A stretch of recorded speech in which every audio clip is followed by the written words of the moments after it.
నేను భరతనాట్యం, కథకళి, కూచిపూడి అన్ని నేర్చుకున్నాను. ఇప్పుడు తెలుగు భరతనాట్యం, కూచిపూడి,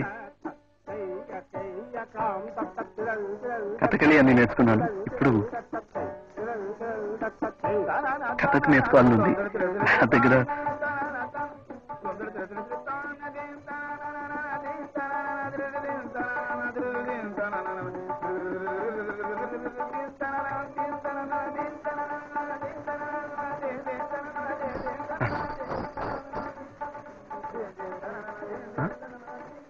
పేరా బాలు.